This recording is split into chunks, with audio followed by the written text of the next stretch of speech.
Hari ini kita sambung lagi pelajaran kita dalam tajuk yang ke-152 berkenaan dengan habuan di dunia. Tajuk yang ke-153 mentaati orang-orang kafir dalam masalah taat kepada orang kafir. Firman Allah Ta'ala, A'udzu billahi minasyaitonir rajim. يا أيها الذين آمنوا إن تطيعوا الذين كفروا يردوكم على أعقابكم فتنقلبوا خاسرين. Wahai orang-orang yang beriman, kalau kamu patuh kepada orang-orang kafir, yaruddukum ala a'qabikum, mereka ni akan mengembali ke kamu semula kepada kekufuran. Fatanqalibu khasirin. Bila kamu kembali kepada kekufuran setelah kamu ni beriman, maka kamu akan rugi. Kamu menjadi orang-orang yang rugilah. Jangan taat, jangan patuh kepada orang-orang kafir. Ayat ni memberi maksud gitulah. Soalan dia pada hari ni ataupun realiti ni lah, bukan sama-sama, bukan sepanjang zaman, cumanya ada ketika-ketikanya orang kafir itu lebih maju dan juga lebih terkedepan di dalam macam-macam ilmu. Kalau pada hari ini ilmu sains dan teknologi tu, memang orang kafir lebih maju lagi daripada kita. Jadi bila orang kafir ni lebih maju daripada kita, dia kira je kita dah yang kena belajar daripada dia. Sebab dia lebih tahu. Okey. Kalau kita nak belajar sama-sama orang Islam tak tahu. Bagaimana nak biar gitu? Kerana kalau kita belajar daripada dia, adakah haram nak belajar daripada orang kafir? Bila kita belajar tu sudah tentulah kita kena ikut dia lah. Belajar dia kata kena buat gini, kita kena buat gini. Kena buat gitu, maka kita kena buat gitu dulu. Kena ikut cara dia, kena ikut telunjuk dia. Faham macam mana dengan ayat Quran? Kalau kamu taat kepada orang kafir, mereka akan menyebabkan kamu ni jadi ke belakang semula. Yardukum ala a'qabikum. Kamu ni macam patah balik semula. Kalau kamu patuh kepada orang-orang kafir. Jadi boleh jadi juga kerana ayat ni kerana kita berpegang dengan ayat ni boleh menyebabkan kita ni jadi mundur di dalam pelbagai bidang ilmu di dunia. Boleh jadi. Sebab kita ni tak boleh patuh pada orang kafir. Kita ni tak boleh turut dia lah sebenarnya. Kalau Kelantan tak boleh turut orang kafir. Kalau kita turut orang kafir, kita ni akan jadi rugi. Kita ni juga akan terkebelakang gana dari dia ni. Memang maju dah. Kita tak turut ni lah kita akan terkebelakang. Jadi macam canggih tu dengan realiti, dengan kehendak agama ayat ni. Jadi jawapan dia, orang Islam dilarang mengikut orang kafir dalam urusan ibadah. Jangan kamu patuh kepada orang kafir dalam masalah ibadah dan juga yang berkait dengan dosa pahala. Ni tak boleh. Bukan dalam urusan dunia yang tidak berkait dengan dosa pahala ni. Okey. Mengikut mereka dalam urusan dunia tak termasuk dalam ayat ni. Tak termasuk.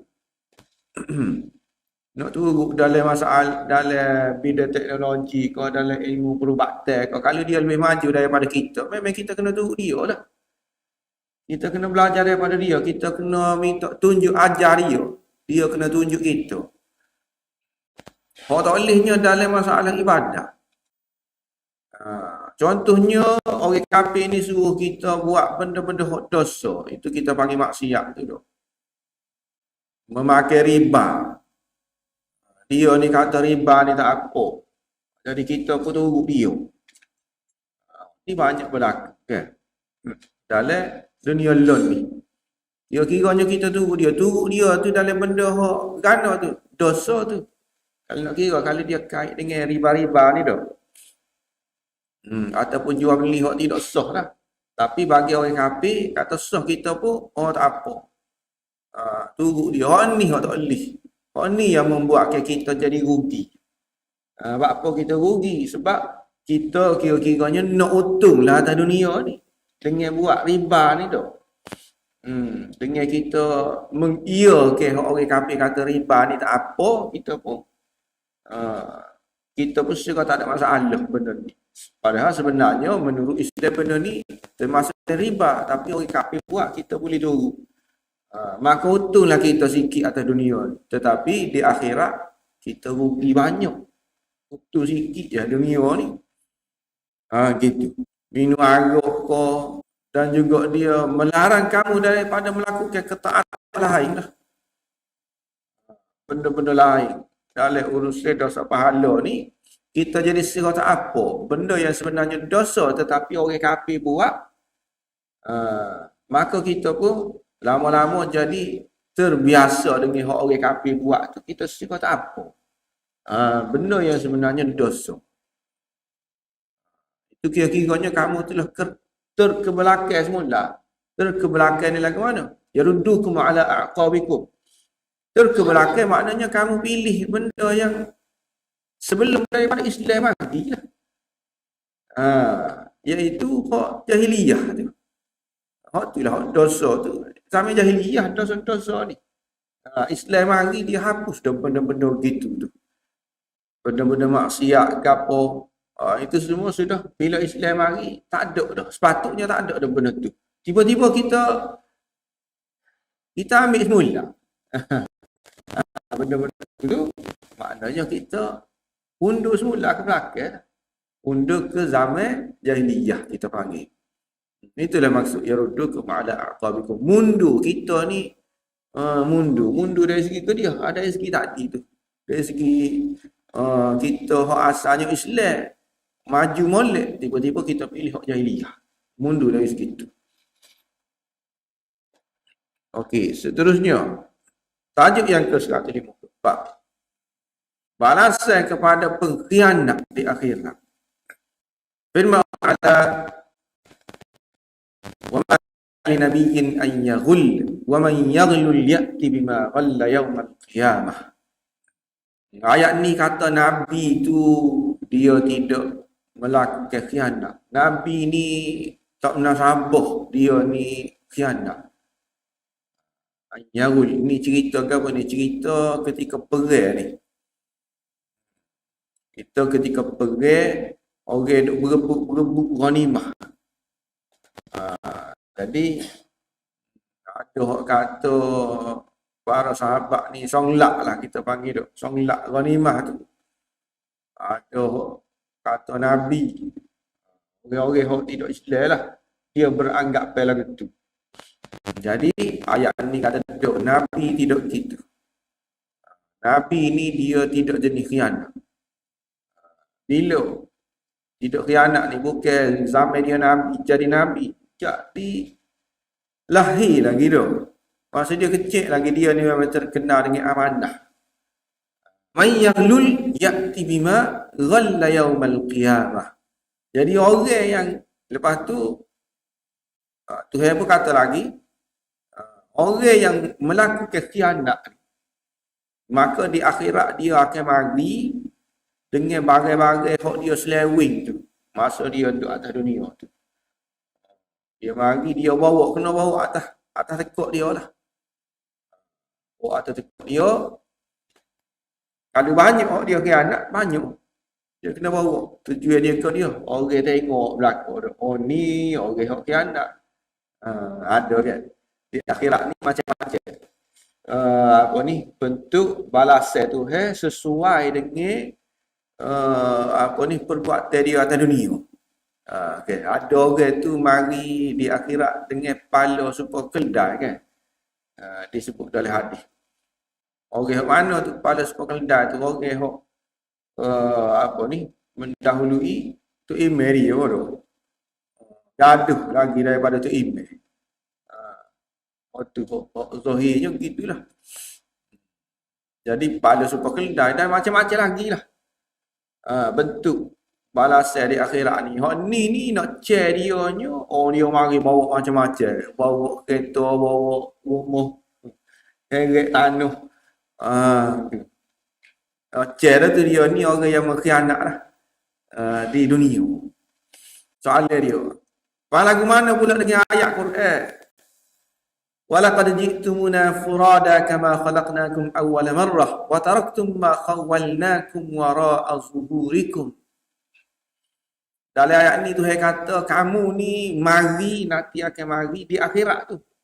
Akan mari jumpa kami furada. Furada ni dalam keadaan bersendirian. Tak ada apa-apa. Kama khalaqnakum awwala marrah. Sebagaimana sore-sore tu supaya kamu diciptakan mula-mula. Kamu mula-mula lahir kamu ni tak ada gapo. Okey. Kalau ada pun bukan kamu orang lain.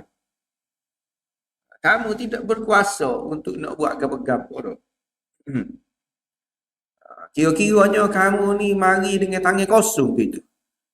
Di akhirat. Wa taraktum ma khawwalnakum wara'a zuhurikum. Kamu akan tinggalkan benda yang kami bagi kepada kamu di belakang kamu, tak bawa. Setakat atas dunia je. Kalau kamu ada gapo-gapo pun dah. Lepas pada mati tu, mari jumpa Tuhan, tangan kosong. Lepas tu lepas pada ayat ni lagi dia royak wa ma nara ma'akum syufa'akum alladhina za'amtum annahum fikum syuraka. Kamu juga tidak bawa saing-saing. Yang mana ketika atas dunia ni kamu suruh macam dia ni lah. Apa ni, penyokong kamu. Saing-saing kamu. Kamu suruh gitu. Atas dunia ni kita suruh gagah. Apa sebab ada ramai. Kita bagi sekutu-sekutu kita. Pakat duk tolong. Di akhirat kita sore-sore. Tak ada siapa-siapa nak tolong. Laqad taqatta'a bainakum. Dia kata dah, kamu ni telah putus hubungi dah. Dengan dia tu lah. Dengan mana-mana kamu ikutlah kita kata pakat kau harta kamu kau tak ada dah. Kamu sore-sore kamu. Ni lah ke mana pula ni. Dah tadi tu kata kamu mari bawa segala benda kamu khianat ni dah. Tu atas tekuk. Piku lah tu atas tekuk ni dah. Piku bawa di hari apa ni kiamat. Kalau kereta kat bawa kereta dah. Songlak piti, selewai piti, kat bawa piku piti. Tapi bukan kata piti boleh buat beli situ dah. Tak guna juga piti tu. Tanda dia, tanda. Songlak piti bawa. 20 kuning pegai hak tu dah. Okey. Lagu mana dengar hak ni? Jawapan dia. Orang yang khianat ni sebenarnya dia di akhirat dia mati dengan menanggung dosa-dosa dia. Menanggung dosa-dosa dia. Hak tadi tu sebenarnya dosa dia. Dia bawa tu. Tak ada gapo memang tangan kosong. Dia ni tak ada kau satu tapi dosa dia bawa. Dosa kau pahala kau hak ni memang dia bawa. Manusia ni bukan kata tinggal kali dengan pahala dia pun dia tinggal juga atas dunia tu. Pahala tu tak ada. Hak dia bawa tu mana pahala? Pahala ni boleh jadi nampak, boleh jadi tak nampak. Amalan dia ni tu. Ada orang yang apa ni disebut dilindungi. Lindung. Jadi bawah teduh dia tu tu. Orang lain panas belaka dia teduh. Hak ni ke dia ni. Pahala dia lah tu. Pahala dia. Memang dia tak bawa payung dah. Tapi teduh juga. Pahala dia. Begitu juga ni. Dia tak bawa satu. Tapi jadi ada atas belakang dia. Dosa dia sebenarnya. Hak dia tanggung tu. Jadi mereka tanggung barang-barang ni hak mereka selewengkan ketika hidup di dunia ni dosa dia. Tu sebagai balasan kepada dia, bukan tangan kosong bermaksud tak ada dosa pun tinggal juga. Tidak lagu tu. Jangan ingat wala qajitu munafurada, kamu ni mari tangan kosong, iaitu dosa kita buat atas dunia, pahala kita buat atas dunia, bila kita mati tinggal atas dunia belaka dah. Jadi di akhirat ni buka buku baru pula. Tangan kosong ke tak? Kosong siapa tu kosong, buka buku baru pula dah. Dosa pahala tetap bawa. Gitu. Jadi hak kata sorang tu furada ni maksud dianya apa yang mereka miliki di dunia. Hak tu dia tak bawa. Hak mereka pernah miliki. Ada juga tu bawa tu, hak tu tidak milik dia. Hak dia seleweng tu milik dia ke? Hak mereka ni khianat tu. Dia bawa khianat ke dia. Dia seleweng rumah seputih tu. Heretlah rumah seputih. Rumah tu hak dia ke? Milik dia ke? Tidak milik dia ke? Hak tidak milik dia. Kira-kiranya dia tak bawa. Hak milik dia saja dia bawa. Lepas tu bawa rumah tu tidak milik dia. Pagar dia tu tidak milik dia. Dosa dia. Rumah tak ada itu. Hak dia pikul atas belakang dia dah. Duit sogol ni dia pikul tu dah. Kau dia tu bukan milik dia. Pagar apa? Dosa dia. Hak milik dia dia tak bawa. Seterusnya, tajuk yang ke-155 berkenaan dengan darjat di sisi Allah. Darjat. Ini dia berbincangnya bahasa sikit. Dari sudut lughatul Quran sikit. Lughah Al-Quran. Firman Allah Ta'ala, hum darajatun indallah. Apa dia ayat sebelum daripada dia tu hum darajatun indallah. Mereka ini dia ayat sebelum daripada ni dia duk cerita pasal orang yang Tuhan murka dan juga orang hak Tuhan redha. Kaman ba abisa khatim min Allah dah. Wa ma'wahu jahannam wa bisal masir. Apa sikit sebelum tu dah. Dia Kaman ba abisa khatim min Allah. Jadi ada depan sikit. Afaman ittaba'a ridwan Allah kaman ba abisa khatim min Allah wa ma'wahu jahannam. Apakah orang-orang yang mendapat redha Allah afaman ittaba'a ridwan Allah serupa dengan orang yang Allah murka dan juga orang yang mendapat neraka dah. Neraka ni wa bi'sal masir, seburuk-buruk tempat kembali. Afaman ittaba'a ridwan Allah.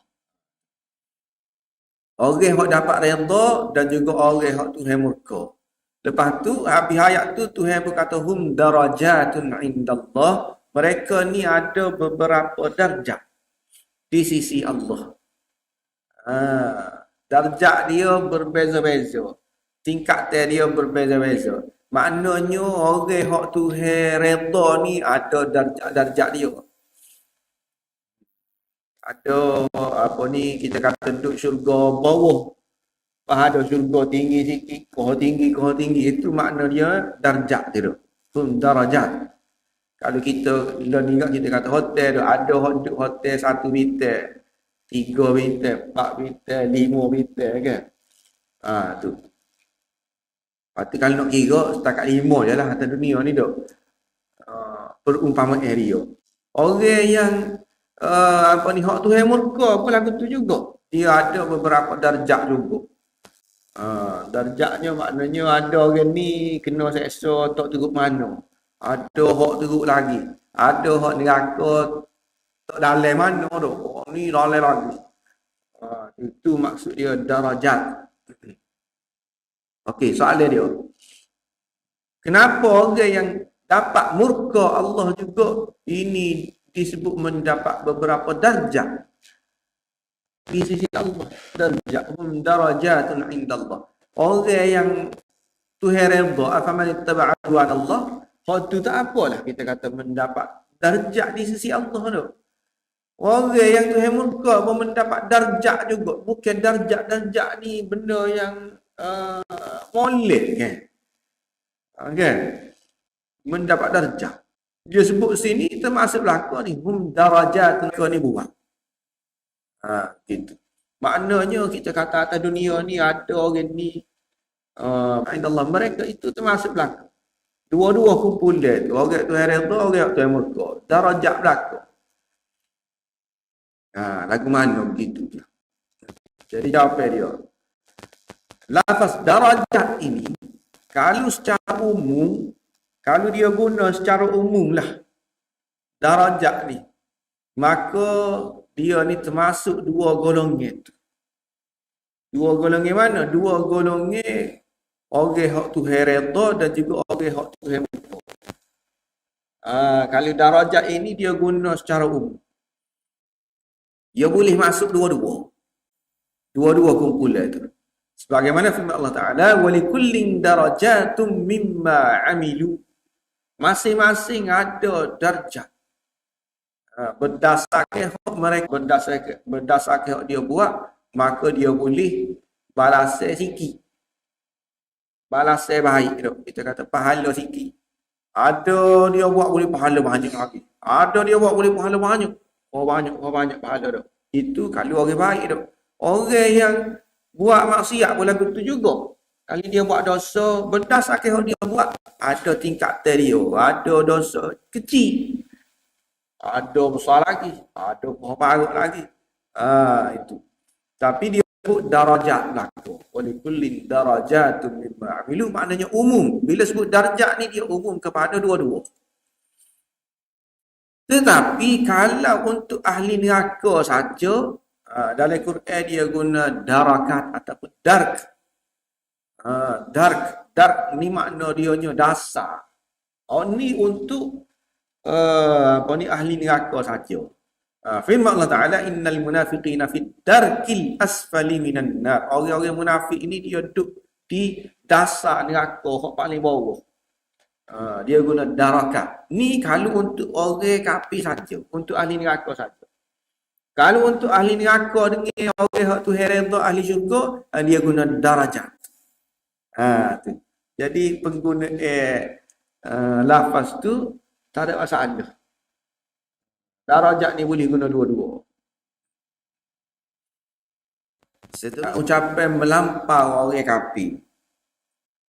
Firman Allah Ta'ala, laqad sami'a Allahu qawla alladhina qalu inna Allaha faqirun wa nahnu aghniya. Sanaktubu ma qalu wa qatlahumul anbiya'a bighairi haqq. Allah mendengar qawla alladhina qalu, ucapan orang yang kata inna Allaha faqir. Allah ni miskin. Nahnu aghniya. Kita kaya. Sanaktubu ma qalu. Nanti kita tulis apa yang mereka kata ni. Kita akan tulis. Maknanya kita akan catik lah. Bukan dia kata berlalu di angin lalu gitu, tidak. Ucapan dia ni akan jadi dosa. Wa qatlahumul anbiya bighairi haqq. Dan juga mereka ni membunuh para nabi dengan tidak sebenar. Siapa dia hak kata ni? Orang Yahudi kata. Orang Yahudi kata Allah tu fakir ni. Sebenarnya fakir ni dia bawah lagi daripada miskin. Cumanya bahasa kita. Bahasa kita kata miskin. Miskin. Tiada dah tu duk. Orang miskin. Orang sesuk. Tu. Ada bahasa Kelantan kat sesuk. Apa kedana tu. Kita guna miskin. Kita jarang kita guna fakir tu. Kalau ada kita guna fakir pun kita capu. Fakir miskin. Orang fakir saja. Jarang. Fakir miskin. Tu fakir tu. Ada. Fakir saja. Kalau saya sendiri jarang dengar. Miskin tu betul. Kita guna. Jadi orang Yahudi ni kata kepada, dia kata siapa ni? Dia kata kepada Tuhan ni. Dia kata kepada Allah. Allah tu miskin, dia kaya. Soalan dia, ucapan ni ucapan orang Yahudi ni, bila dia kata ni? Pada zaman Nabi. Di zaman Nabi, dia kata. Apa dia kata gini? Kenapa orang Yahudi kata Allah miskin, kita kaya? Ni sebab ada ayat sebelum daripada tu. Tapi ayat ni duduk dalam surah Baqarah. Hak Tuhan royak. Tuhan royak dia. Man dhal ladzi yuqridullaha qardan hasana fayudha'ifahu lahu adha'afan katsirah. Siapa-siapa yang menggadaikan diri dia untuk Tuhan, untuk Allah, yuqridullah, dengan gadaian yang baik. Fayudha'ifahu lahu adha'afan katsirah. Nanti Allah akan gandakan pahala dia dengan banyak. Adha'afan katsirah, berkali-kali ganda. Orang yang gadaikan diri dia untuk Allah. Hak paling tinggi sekali gadai nyawa. Nak gapo gadai tu duk nyawa kita paling berharga sekali duk. Kerana Allah gadai diri kita, gadai kehidupan kita duk. Nyawa kita hak tu hak paling besar sekali. Gadai harta, bui.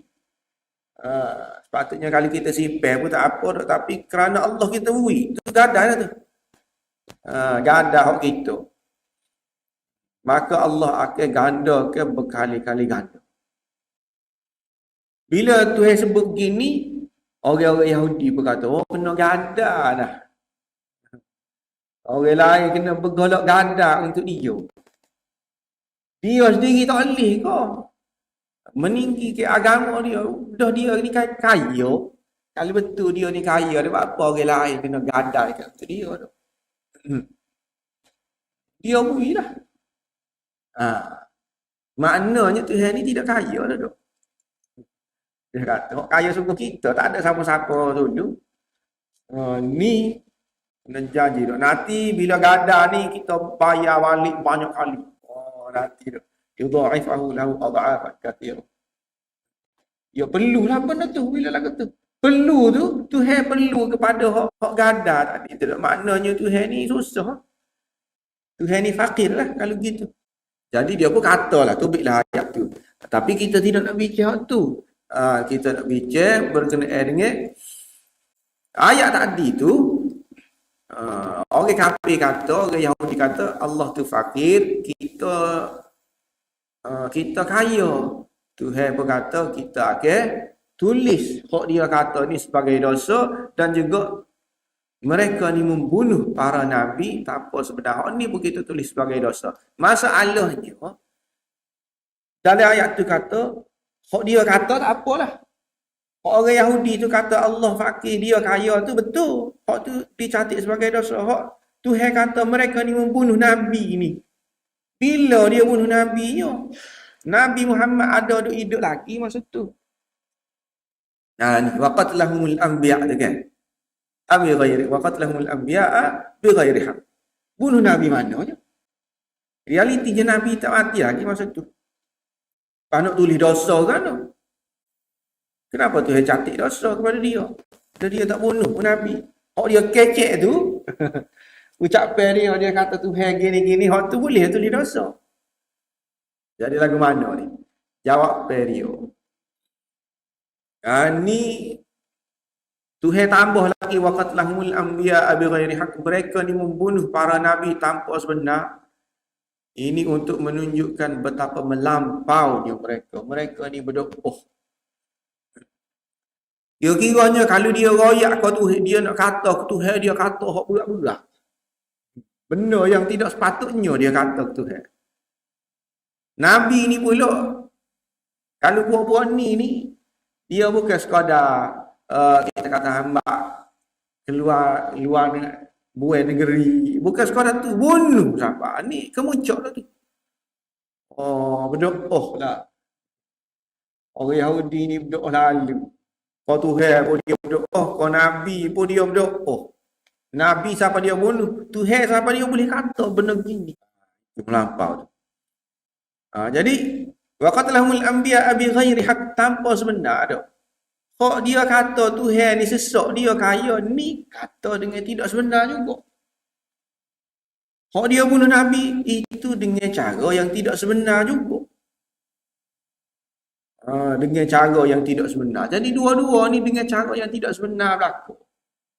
Kok dia kata tu jadi Tuhan nak sama ke dia bunuh Nabi ni cara yang tidak sebenar. Apa kita kata dia yang bunuh, dia tak bunuh lagi.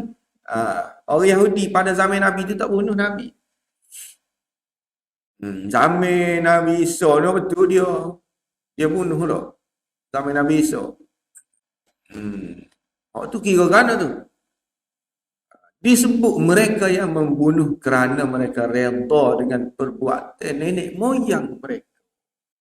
Orang Yahudi zaman ni dia berbangga nenek moyang dia bunuh. Nabi Isa tu duk. Dia kata kita bunuh.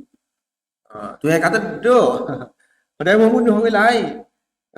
Ya kita bunuh Nabi Isa sungguh. Berbangga pula. Zaman ni. Itu. Walaupun dia tidak bunuh tetapi berbangga dengan nenek moyang dia yang membunuh Nabi dikira sopo lah. Dikira sopo. Cumanya nenek moyang dia mungkin pada ketika tu dia tak kata hok paruk ni ke Tuhan dah. Kau Nabi dia buat benda paruk, benda berat yang melampau kepada Nabi. Hok ni anak cucu dia ni mungkin dia tak bunuh Nabi Muhammad tu dah. Apa bukan tak bunuh? Sebab tak ada. Tak ada semua. Tidak berkesempatan semua. Nak bunuh semua tapi tak ada. Tapi dia kata hak ni. Lebih kurang dia kata Tuhan. Tu nenek dia tak kata Tuhan bunuh Nabi. Berat juga. Dia tak walaupun tak bunuh Nabi tapi kata Tuhan sama berat. Cuba je. Tuhan sama ke mereka tu. Sebab itulah jadi ada waqatlahul anbiya'a bi ghairi haq.